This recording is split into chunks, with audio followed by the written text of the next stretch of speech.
We're in a house. I'm like, whatever, dude. It's a podcast center, but we'll take the cover. We'll take it. But alright, this is episode 36, 100 podcast. I think this is like, shit, bro. This is like my 4th or 5th podcast in like 5 or 6 days. I've been good for you, bro. Busting them out, man. But I brought in Robbie Polimeni. I'm pretty sure plenty of people know this guy. I went to Quinta, played football, and now you're on your health journey, I guess, bro. I guess I should say. And I think I want to start with that. I want to go back into football, but I want to start with that because that's kind of what got me really interested in bringing you in the podcast. So I guess kind of bring us to where you are now with your blog posts, like talk about blog 1, 2, 3, and 4. Yeah, so basically, I was pretty much like 265 pounds. I was a football player, played in college, was a defensive lineman. And then all of a sudden it came to like this understanding that it was like, I guess it's every lineman's dream, right? Like, oh, I'm going to be skinny, I'm going to lose all this weight whenever football's over, right? Yeah. So I set all these goals and stuff like that, but really I had like no idea how I was going to do it. So I had one of my good friends and now my boss, he decided to release this blog, his own personal testimony on fasting. And then all of a sudden he was like, dude, the weight just shut off. Like, I realized that there's like really no bad parts of it in terms of like the performance, I was still strong. I felt great. I felt better, actually. So I was like, all right, I'm going to give this a shot, man. I've been pretty big my whole life. Like, nothing's ever worked out for me. There's not really a negative in trying it. Honestly, dude, I can't say that there's a negative other than maybe being hungry. But then once you start to eat, you're like, oh, like I said, you're full, right? You're full, I got full. But yeah, so then once I first lost 30 pounds, I got to 230. And how long was that? That was probably over the first 2 or 3 months. I lost 30 pounds. That's good. Which is pretty considerable. And people were shocked, right? I'm like posting progress pics, and it was almost kind of like they were like, "What?" Like it kind of just came out of nowhere. So getting swiped up, DMs, text messages. They want to ask what I'm doing, and so I kind of had all this information, and so I was like, "Damn, well, I should make a website, make blogs, and then I should just give this information to people." So I'm a kinesiology major. I graduated from Azusa Pacific. So now with that background and exercise, nutrition, and kind of getting my own little taste of it, I realized that there's a lot of like the industry is saturated with a lot of BS. Yeah. And people are confused, bro. They genuinely want to know what I did because they know that they failed a lot. And I've seen on your posts, like you said, like we are consumers. Consumers, yes. That's what it is. It's a business. They want to sell 100%. To you everything, even if it doesn't work. They want to sell to you. And that's one thing too. Is like people hear stuff. They hear stuff about certain products, a supplement, of food, and then basically, I understand the advertising behind it now is that, well, how is this going to be good for me? That's what we think as the consumer. Yeah. And the company in return will then have the mindset of, oh, it's good for you for this reason, but it takes a BS statement from some type of article or some type of study, takes it out of context, and then all of a sudden it's like, oh yeah, this burns fat. It's like, actually, absolutely not, and if it does, it's probably like this much, and people are taking it to the moon and back, right? Yeah. They just take it out of control.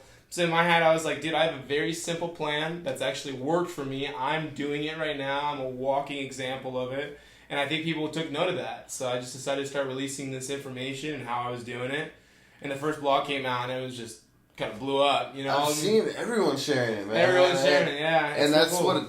That's what makes you, I guess, it's got to make you want to keep doing it. You have a mad supply of people that want to hear your story, want to hear about what you're doing. Did you do anything else besides, was fasting like your main change, or was there any other changes that got you into your... Yeah, so it's kind of a lot. It's just the fasting was very simple, but then also I got to 230, and then after that quarantine hit. Okay. So I was like, kind of gym and everything went away. Yeah, so I was like, okay, now I have to really start preparing myself on how I'm going to implement exercise in my home, and then. Damn, I'm home all day, so food is literally right next to me. That can be tempting. Yeah. So I decided to kind of make my window a little smaller. Instead of going to an 8-hour window, I did more like 4 to 6 hour window. So maybe like 2 to 8 p.m. And then also too, I was just doing body weight exercises. Just trying to do functional stuff, nothing crazy. And also too, like at some point, I was like legitimately it's something that I'm going to talk about in the blog post too, but. I was just straight up abusing weed, man. I was smoking a lot of weed. I was overeating a lot of food as a result of that. and I was lazier as a result. Now I don't have anything against weed anymore. I mean, it's just the fact that I was abusing it so much that I was couldn't get out of my own way. I have the same problem, and I think there's a lot of bullshit out there about weed that there's no cons from it. You know what I'm saying? Yeah, that's a defense mechanism. Exactly, right? From the stoner, yes. Yep, and I used to have the same exact mindset. Like, oh, well, I can get all my stuff done, and, I'm healthy, I exercise, and I do all this stuff. It's like, okay, but can you do it as good as if you were just sober? Yes. In the moment. Exactly. You can be fully present. You can be fully engaged. And that's why I think sometimes, man, it's like, especially in Cali, bro, we really do, like, we make being addicted to weed like a super normal thing. But I think being addicted to anything still not good. Not good, right? Yeah, and that's one thing too. I mean, everything in moderation, right? Yeah. Whether it be your food, whether it be how you be on your phone, whether it be drinking, whether it be smoking, anything, dude. Everything's gotta be in moderation. So like, of course, like me, it's like, okay, I gotta, I don't really drink that much. So my mindset was then like, okay, that's how I am too. I don't drink much. I don't drink that much. That's cool. That's not too bad of an issue. So my mindset was like, okay, well now I have to make smoking similar to how I drink, right? So if I only just drink, once every 2 weeks, maybe with my friends, that's gonna be how I have to smoke because clearly I've abused it so bad that I need to find a new normal. Yeah. Right? Yeah, so exactly. that played a big factor, man. So like, and of course too, like, I'm not gonna lie, I was definitely having that kind of withdrawal symptoms where I was like, I want to smoke, right? So I was like, what do you do? Stay busy, man. And that's what's crazy too, man. Thank you for speaking on that because a lot of people act like there's no withdrawal or anything from being somebody who's an addict because you are addicted, bro. People act like you're not addicted, but you are. If you're smoking every fucking day, basically all day, that's an addiction for sure. Yeah. But me, for my adjustment was definitely like, I don't smoke wax at all. I don't take dabs because I think that slows you the fuck down. Yeah. And weed, like flower, I smoke that not minimally. I smoke it very minimally. And then the only thing I smoke usually is like a pen. Just because I don't smell. I don't really get that high. It's just like a little boost, No doubt. And so that's kind of like you said, you kind of make those new normals and I had to readjust myself. And the pen too, and that's one thing that's like, that becomes such a convenience because there's no smell. Because you can whip it out of your pocket right quick, right? That becomes such a hard thing. So it's like, the world we live in is about convenience, right? Yeah. And it's like, damn, we have to be disciplined. Like, we really do gotta be disciplined. So easy. Yeah, it's on us, and that's why. But dude, people are addicted to a lot of things. I mean, like, it's just because it's not a substance doesn't mean that you're not like, everyone has their problems, and I had to realize like this is something I kind of fell into, and also too, I just was like, I need to head in a direction where I'm being productive, man. Like, I just got out of college. I'm trying to make a website. I'm trying to make blogs. I'm trying to sound like an intelligent person. And I'm like, I can't be telling people how to be living a healthy life while I'm smoking weed every day. Well, I'm bullshitting. Yeah, dude, I can't be a bullshitter, straight up. So once I kind of take that into consideration, I was just like, all right, man, like, you got to really, if you want to talk the talk, you better walk the walk, man. Do as you say. So. And so did cutting back on the weed as well help you with your weight loss? Yeah, I mean, 100%. It's not even that I felt like it was like, oh, I'm not ever hungry. It was just the late time snacking, bro, was just like out the window. Like, I was just like, I don't feel like I need to have a bowl of cereal. I'm not even that hungry. I'm tired. I'm cool. Yeah. So that was the biggest thing too. Like, it was like the little bit of stuff that I would sneak in because I know it was because of the munchies. I was able to cut that out, and then all of a sudden the results started to progress further. So once I hit 230, I hit quarantine, and then after that, I was still smoking for the first half of that, pretty much, honestly. And then for the past month, I've just blocked it out. I really just decided, like, okay, I need to straight up cut this out. Like, you went from 80% to 110%. Yeah, like, dude. Okay, now I'm fully in. Yeah, so that's why once I saw that happen, I really did make a serious change. I was able to lose another 15 pounds additionally. And then not only that, man, I'm just like, what can I be doing to be more productive, right? Yeah. How can I be more efficient? Yeah. And damn, when you kind of start realizing that, you're like, okay, weed's not bad, but I can understand why I need to do it on the weekend, on the Saturday night when I have no responsibilities, because to me, I feel like there's always something I could be doing to progress myself, to be learned. I read a book, dude, right? I mean, picking up the Bible, reading through that in the morning, right? Like, I find ways, something to keep your mind occupied other than trying to be distracted, right? Exactly, like your phone or whatever, something that's not even, you're just kind of, you're sitting there and like you said, you're a consumer. You said that on your blog post, and you're just a consumer just bullshitting. There's nothing going anywhere. And like, that's what I do. I listen to I have it right here, actually. The Jordan Peterson book. I've just got back into reading it, and I was like halfway through it, and I stopped reading for like a year, so I just restarted it, and I'm back reading it. So I'm trying to do that same thing, just always kind of just benefiting yourself a little bit. Yeah, your wisdom, your physical, whatever, spiritual, whatever it is. And I want to, in football, you're a defensive lineman, right? Did you feel like it was almost like the thing to do in football, especially as a lineman, to eat a lot of food? Like, was that like the fucking thing, you know? Yeah, like, dude, it's such a tough line, because like once I started fasting, obviously I was eating like 3 to 4 meals a day. With being a defensive lineman, I had to maintain size, right? I had to be big enough to be able to. And that is true to a certain point, man. Those are some 300-pound tackles. You gotta have some weight on you, bro. You gotta be able to, to be supply the power, right? But at the same time, the one thing I realized too is I've always played my best when I'm lighter. You know, you get a little quicker. It's all 100%. Like fast twitch and that ability to not feel like. I mean, just imagine this: you're probably like maybe 5 or 10 pounds stronger on a max. But guess what? I'm gonna throw a 20-pound vest on you, and you do it. Go do whatever, and you'll realize it's like, wow, dude. And then you take it off, and then you're like, holy crap, I feel great. You know, you're like, that's just like a night and day difference, right? Exactly. So losing that 10 or 15 pounds sometimes was the difference in, that shoelace tackle, that I missed into an actual confirmed tackle for loss, right? Like, that's the difference right there. So it's been hard, too, because when I wasn't as educated with fasting and I was just starting on my own, all my boys in the D-line were like, yeah, dude, I don't want to do fasting because, like, I don't want to lose this mass or this size. But now the research indicates that that's not true at all. As long as you're working out at least 3 times a week, and you're just supplying yourself with just a little bit of protein. But like I said, dude, I've lost 50 pounds, and I can tell you this: I don't think I'm weaker. Straight up, dude. It feels great to be light. And most people overeat, bro. Like Americans in general, as a population, we overeat, and So fasting, honestly, it kind of puts us back to what we should be eating. Yes, right. And you gotta think, okay? I am not promoting fasting with any bias, okay? Because guess what? There's no company that's tied to intermittent fasting, right? Like that has a product as a result of it. Yeah, exactly. There's nothing to consume as a result. In fact, you're consuming less, right? So really, in reality, no one wants to tie to fasting because it means that you're not consuming their product for a larger portion of the day. Exactly. You're like, okay, I'm good. I don't want to eat. I don't need nothing for this. Right? They're like, no. You need my product. Let me tell you why you need it, right? And then that's when 17 meals a day. Like, get the fuck out of here. When people say, when I see this stuff like, oh, I got to eat every 3 to 4 hours, and I'm like, your body is constantly just working on just digesting your food, dude. It's like exhausting. And imagine doing that for years and years and years. Your body never has a break. And that's why they show inflammation is one of the big, because your body will start to release insulin, usually. That I believe that's the hormone, in order to kind of help the response associated with digesting food. And so when your body starts to inflame internally, and that happens over time, it's called chronic systemic inflammatory response. So basically your body's just kind of always blown up internally, and that can lead to cancer, that can lead to diabetes, that can lead to heart disease, all this other stuff. And I'm like, damn, bro, we're promoting like all this stuff that was bad. Shitty, it's bad, right? I mean, there's been dudes, and I read a book about a guy who literally went to the Amazon, to the forest or something like that, cancer, did 40 days fasting.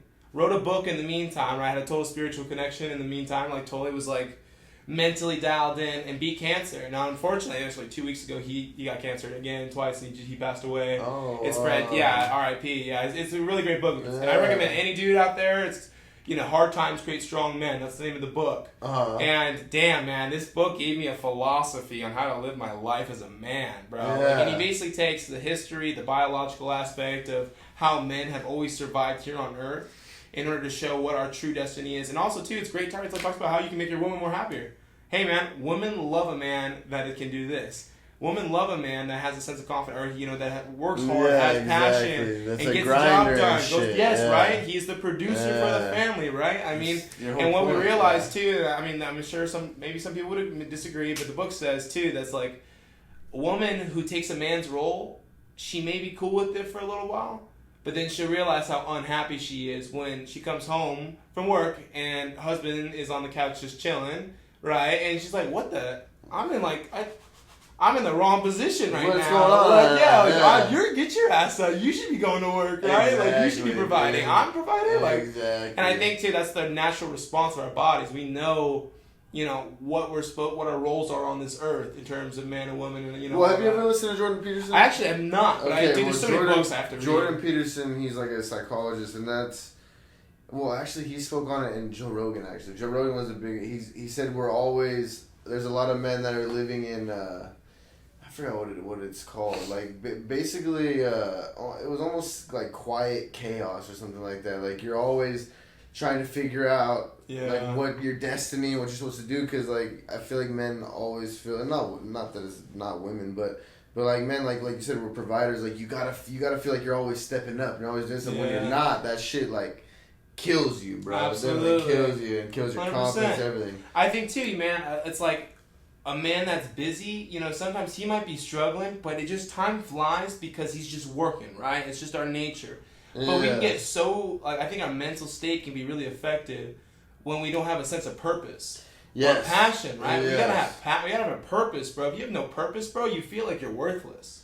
Like, what am I here for? Yeah, exactly, bro. And you gotta have a purpose, man. And if that's working at freaking McDonald's or Walmart or whatever, there's no shame in that, man, because you're still grinding. Like, hey, I'm working every day to provide for myself or for so-and-so or, so I can do this for myself, right? So this is a stepping block, right? You always have to have a purpose. Yeah. And a guy who doesn't have that, it's just like, damn, then what are you doing here, man? And that could jack you up mentally, really. Yeah, and that's like, and you also got to understand your purpose, understand that there are steps to that journey. Like you said, like if you're working at McDonald's or whatever, like that's not that it's a bad thing. No shame, bro. And if that's a step up from where you just were at, obviously, bro, you had no job and now you got a job. Yeah, hey, man, that's a whole lot better than being a nobody and doing nothing, right? Yeah. It's all about the approach, right? It's the glass half full approach rather than half empty, half full, right? You gotta and that is a big deal. How you look at things. I've seen, right? Just in my own life, bro. If I look at things real shitty, my life sucks. I hate everything, And then when I look at things good, I wake up, I'm like,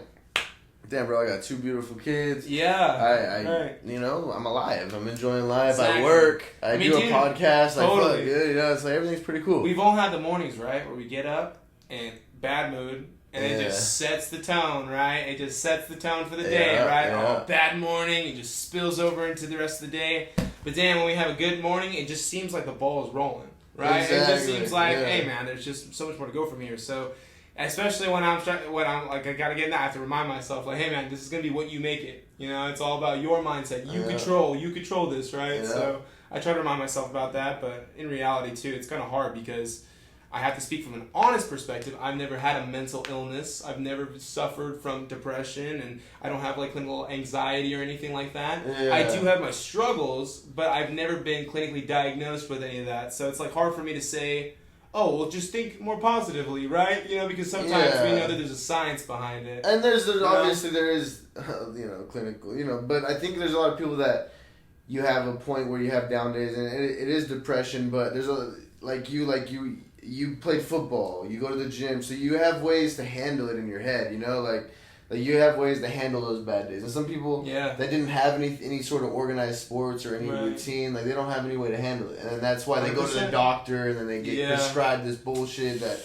makes you more depressed. But that's a whole other story. I'm not even a doctor, I don't even know how to but 100%, like the industry as a whole, the whole health industry is jacked, right? It's like this circle of just like, we're in that, what is it, that little mice or the little rat or hamster in the cage just spinning in circles, right? It's almost like we're going nowhere. Like, in fact, it's going worse. Obesity goes up. Depression's going up, right? All this stuff, it's because I think that the industry's doing it all wrong. And I guess, like, with my page or whatever that I make with blogs, like Fitness Rebels, like, I stand against what most people stand for because clearly whatever they're doing, it's not working. Yeah. Let's be honest. It's not working, right? Exactly. So, I mean, that's why I'm trying to figure out, where do I stand in all of this, right? I mean, I just graduated as a kinesiology major, And what's your goal, bro? What's your goal from here on? Because I know you got your blog and you got your website, and you just started it. And you just started, I think, a couple weeks ago? And that thing just kind of 2 weeks took off, dude, actually. It's kind of everywhere now.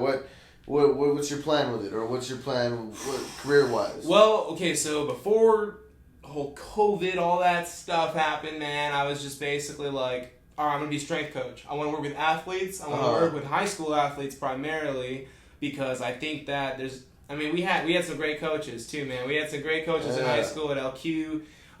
Coach Flo, someone that immediately comes to mind. Coach Flores was like someone amazing for me. You call him Coach Flo? Coach Flo. Coach Flo, I like that. I don't even know that nickname. That's a tight nickname. But Coach Flo comes to my mind, and I remember thinking about it too. Like, I had a really good father who taught me some good principles about, how to work hard, have a work ethic. But, hey, man, like, there's a lot of kids out there who don't have dads. They don't have guidance, right? And the best thing they can have is a good coach. Yeah. So I realized, I'm like, damn, I'm really here trying to impact lives. So how can I apply my education as a kin major into affecting young men's lives, right? To make them productive members of society. So, give them some sort of good influence. Yeah, dude, exactly. Hey, man, you may not play football forever, but damn, you at least will treat your woman right. At least you'll have some sense of value, some morals, right? Yeah, I mean, that's all I really wanted to wish for.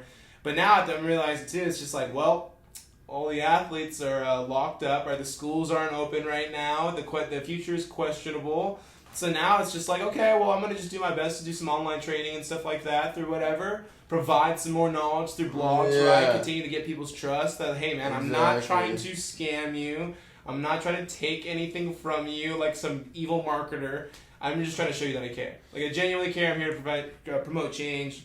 And we'll see where it goes. Yeah, exactly. You're just giving out information, bro. You're just giving out your time. That's literally, same as you, right? Yeah, you're just, bro. And I appreciate it too, bro, because there's people like me who are trying to promote change, and then you have people like you who have a platform to allow these people to speak on. Yeah, that's what I want. That's all I want to do. That's it's like a ping pong match, right? Yeah. When you provide, they hit back, and then it just goes back and forth, right? So that's why we help each other, basically. Exactly, bro. Which is why I have to say, I'm so honored to be on the podcast, bro. I mean, it's all about spreading the positivity and spreading all that information. So.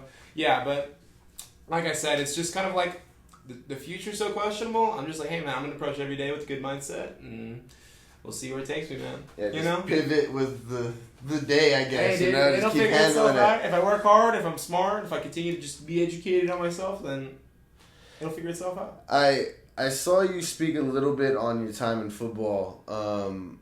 In college football and playing at Azusa Pacific, I think, right? You played, and then you played JC too, right? So I played at College of the Desert here in the Coachella Valley. And what would you pass along to a high school? And I ask this to every college athlete I have in my podcast, just because I think it's important, because a lot of people don't get the right guidance going out of high school. For sure. A lot of people don't know shit. Your parents don't know, and a lot of coaches don't have any idea either. No doubt. But what would you pass along to a high school athlete that wants to take it to the next level, and maybe how do they get themselves out there? What do they do to make it where they have the best opportunity to play? Because I know college, a lot of people can play, actually. There's a lot of there's a lot of people that can play, but it's usually not the reason why they don't play. Yeah, exactly. Yeah, and the one thing, dude, and I'll tell you this, man, going to junior college and being here at College of the Desert was really a blessing, man, because I watched so many guys who made some serious sacrifice to leave their home on the East Coast, Wisconsin, Florida, freaking anywhere you name it, any state, they came to Cali to play ball, right? Because Cali's got the great JUCO system, right? Where there's so many options, right? Yeah. And so I had to realize, I was like, damn, well, I'm at home living with my mom, so that's cool, but I'm going into a apartment with legit 3 or 4 dudes in each room, right? It's just, they're just crammed in there. They're making a sacrifice right now. They have really no money. They're coming to play ball, right? Yeah. But the sacrifice they make is not worth it if they're not willing to make that sacrifice in the classroom as well. I mean, when it comes down to it, you don't got the grades. You can't play. The school will intervene at some point and say, this guy is ineligible. And it's a heartbreaker, bro. It's a heartbreaker. You're as a team, you know how much you need this guy. But also, too, you know the sacrifice he had to make in order to get here. And you're like, damn, man, the grades thing, too. And that's why I think it's just like, hey, man, I appreciate that you're a good player, and I see what you have to offer. But if you're not getting it done in the classroom, dude, it's just the system now. You can't even make it on the field. You can't make it on the field, bro. So it doesn't even matter. Straight up. So now when I consider that, it's just like, hey, man, handle your shit in the classroom and be dedicated to practice, right? I mean, if you can, and then not only that, too, if you don't have a future career as an NFL player or, just a professional player at any level, right? You can still carry your knowledge in the classroom and try to carry it into your career elsewhere, right? Yeah, exactly. And that's so hard, bro. I feel for guys when football is everything for them. Not because I don't think that's a disappointment, but it's just you gotta have a plan, man. You know, you gotta have a plan B, A, B, kinda. and then a C. Probably just really thinking about that a lot too, right? Have options for yourself, and when you only commit yourself to being an athlete, I think you just end up so disappointed, and not only that, you feel lost. And that was my thing too. Once I finished this past year as a senior, I just graduated. I finished all 4 years of being a college athlete. You know, I did 1 year at junior college and then 3 years at a 4-year university. And my thing was like, dude, my identity since I was 10 years old was being an athlete. Mm-hmm. Right? I'm 10 years old. I've been an athlete. I've been recognized as a football player ever since then. Exactly, yeah. Now, who are you? What am I? What am I, right? Like, stop telling me what you're going to do. Tell me who you're going to be, right? So I was like, okay, I have to make an image for myself. So the first step started with me just losing weight, right? If I know all this information, I should apply it, right? And I should lose weight, right? Yeah. I mean, you got a major, you got a degree, right? Like, apply it. Kind of the first person you can make a difference in is yourself. Yeah, so, right? There you go. And if I could show that whatever it is I'm preaching is affecting me, then hopefully with the right coaching in mind, I can apply that to anybody. Yeah, exactly. So, yeah. Well, so I know you said you obviously never been clinically depressed or anything, but did you ever feel, obviously, like right after college, bro, once it was over, once you're like, all right, I'm not an athlete anymore, was there ever a moment where you felt like, fuck? You know, like, cause like, and maybe not for a long time, but you know, like even for a day or two, was there like damn, I don't know what the fuck I am, like you just were saying, but did you ever feel down, or was it like, nah, you were prepared, you already knew, okay, well, this is gonna end at some point. Well, I'm fortunate, okay, because not many guys were in the situation I was in, but I was the intern for a head strength and conditioning coach at Azusa Pacific. So I told him that once my spring semester hit and football was done for me and I was just a student, I told him, I want to come intern for you and I want to help you out because I needed to get an internship done. And I was like, I want to be a strength conditioning coach. Who better to freaking intern for it than my own strength coach at my own school, right? Yeah. So, and then fortunately, when you have a 100-man roster, for at least Azusa did, and we have one strength coach, and he's responsible for acro and tumbling, volleyball, basketball, women's basketball, baseball, whatever. The list goes on and on, right? Like, I just couldn't believe that that our school didn't provide more resources for him to be a little bit more, more micromanager, right? Like, so I was pretty much one of his 2 or 3 interns. And he allowed me to run the speed and agility portion for the football players on Tuesdays and Thursdays.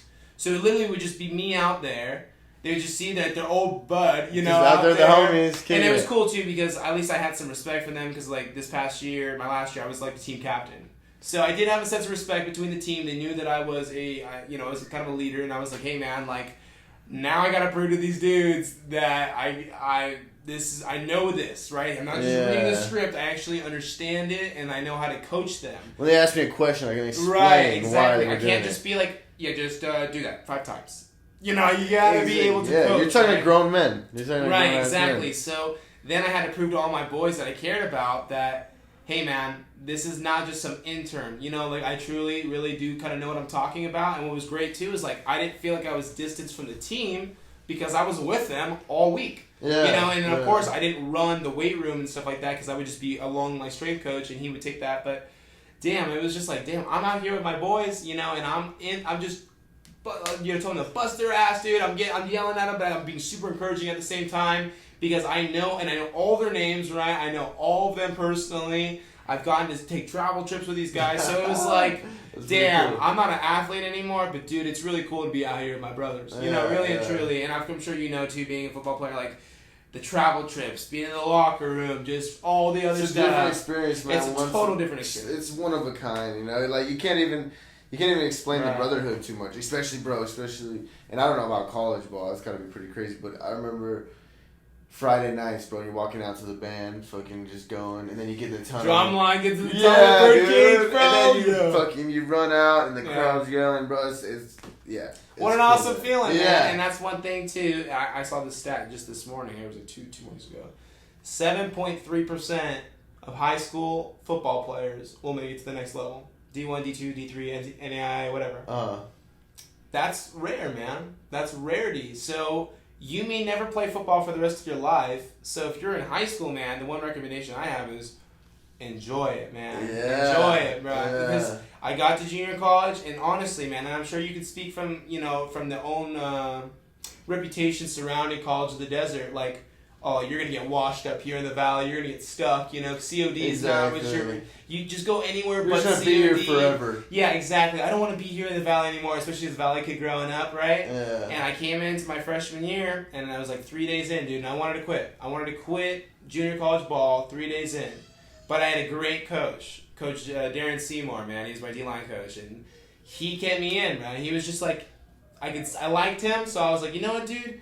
I'm not going to be the guy that says I'm better than this and then not prove that I'm better than this. Like, I'm not going to be that guy. Yeah, I'm going to freaking prove to everybody that doubted me. Like, I freaking talked to these schools throughout my senior year, and they never hit me back. That I'm a fucking college athlete. Nah, yeah, exactly, right? So I was just like, right? I was just like, you take that or whatever. So then I had to realize, too, it was like, dude, this was going to be hard. Like, this is going to be hard. The stats, the data, it's against you. You really have to really follow the line in order to make it to college ball. So once I made it to Azusa, man, to play ball in Southern Cal, and only an hour and a half away from home, I was very, very fortunate for that. Like, I genuinely, like... That's pretty cool, so sick, because, listen, it's USC, University of University of San Diego, they have a program, and then you have Stanford, and then you got UCLA...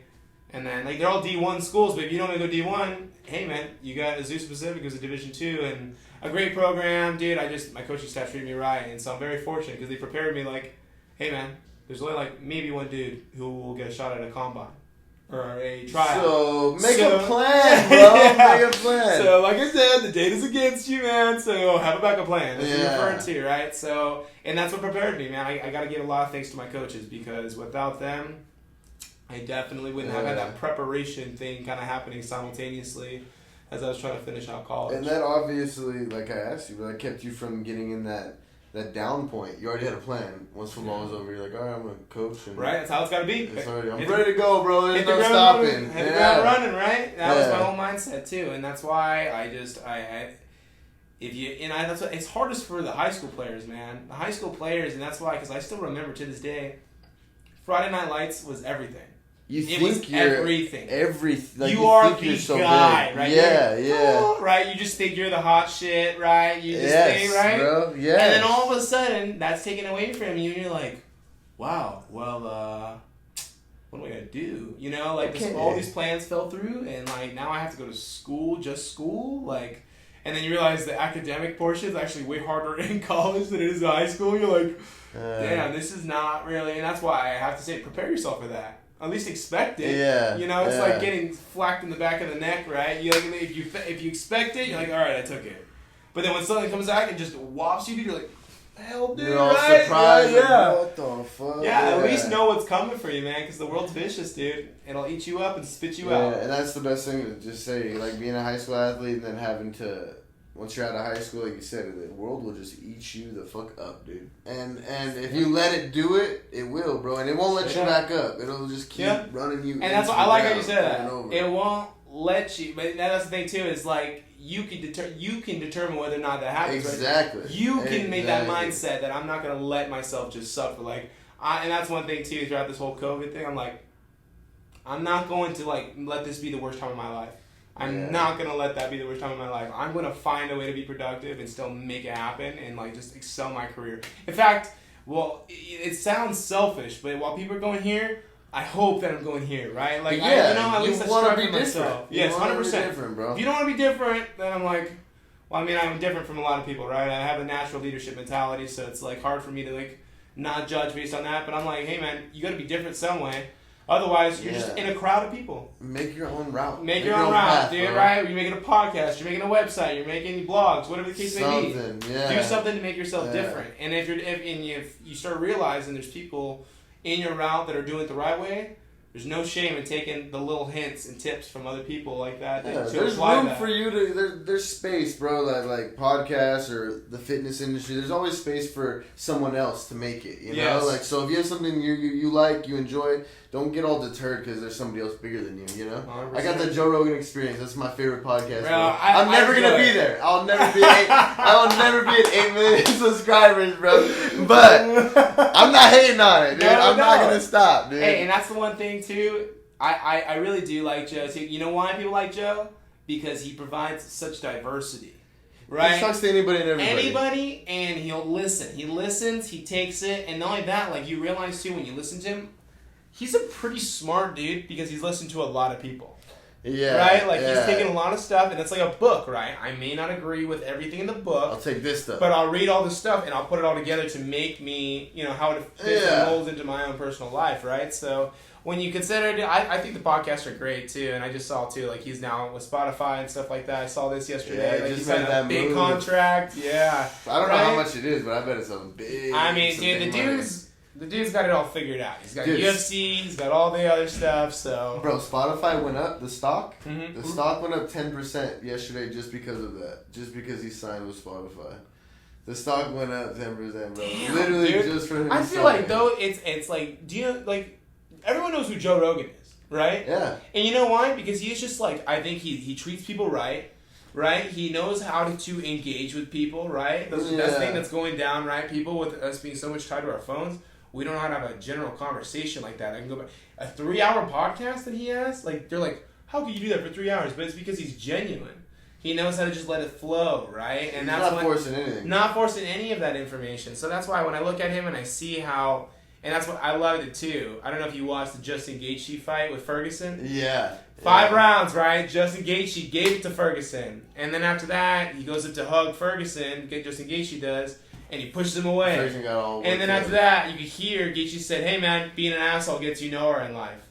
Yeah. It's like, wow. And did you see Ferguson hug him after that? And then he got right. And then they made those ties, and it's like, and I think that's why when I listened, I was like, wow, that's deep, bro. Very one-liner type of, just simple. But it's just knowledge. It's like, you could, that's, okay, fuck. Yeah, and that's what I realized too, man. People love an authentic, genuine person who treats them right. Yeah. Right? And what does Joe, Joe doesn't get on people. He doesn't, bash on people. He doesn't get on them, but he is real. Like, so he is real if he disagrees, he will ask you. And he won't, go after you, but he'll ask you, why do you think that? Or yes, he'll listen first. Exactly. First, and then he's like, okay, now I'm formulating my argument because I'm starting to see how you're totally on this path and I think I'm over here. But I do like the fact that he has the ability, I mean, he's a talker, but he will listen. Yes. And that's important too, man, especially me. I mean, I've been talking for the majority of this podcast already, but don't point out my podcast. I want to listen to it. But it's also in a general conversation. You can't be bombarding your way through allowing people to feel like they can just openly say what they need to say. Yeah, right. You're supposed to be able to tell your story. You don't want me just to interrupt every time you're. Right. So it's all about balance, right? Yeah. Active engagement, but not doing too much of that. Where you're just kind of like, okay, I just can't get a word in with this guy, so I'm gonna just stay quiet. Right? Exactly. Speaking on engagement, how can people engage with you, bro? How can they find you on Instagram? How can they find your website? What's your guys'? All right, so pretty much if you go on, so it's gonna be trainingrebels.squarespace.com. That's my website. Okay, now there's nothing really on the website other than my contact information and my blogs. But I do have right now 4 blogs. The first 3 were on intermittent fasting, and I just kind of talked about in little pieces about my 50-pound journey. How I made that happen, and one also is about the facts. Okay, took a book that's very reputable, and I was like, this is the facts. Okay, so if you don't believe me, take this, right? And then after that, my whole thing was like, okay, well, I released it this morning too. It's like, if you don't have a strong mental foundation, a mental base, a good mentality, sense of mindset, then I don't think that you're ready to make a physical change. So that's why it was like, okay, I did promote fasting first, but now I gotta really tell them how important it is to understand your motivational factors, right? Understand what makes you go, right? We're all different, right? I mean, we should be all different. I mean, that's how God made us, right? So that's why I think about that a lot. I'm like, okay, how can I help them? So basically today I just kind of gave you guys a 16 personality test. I don't know if you've taken it before. But basically, it's a test right there at the end of the blog. You just click on the link, and I'll tell you there's 16 personalities. And it literally, bro, it's just crazy how it dives into you. You answer this questionnaire or whatever. It tells you, I mostly agree with this, I least agree with this. And it gives you this full in-depth thing about who you are as a person, your strengths, your weaknesses, your relationship skills, what you, dude, it's kind of what, just you're all around. Yeah, and that's why, too, I give that because if we're talking about motivational factors, you should know what drives you. So I kind of included that. So the next few blog posts will be on that. And then on Instagram, I'm on my ad is at Polimeni_99. It's gonna be POLIMENI.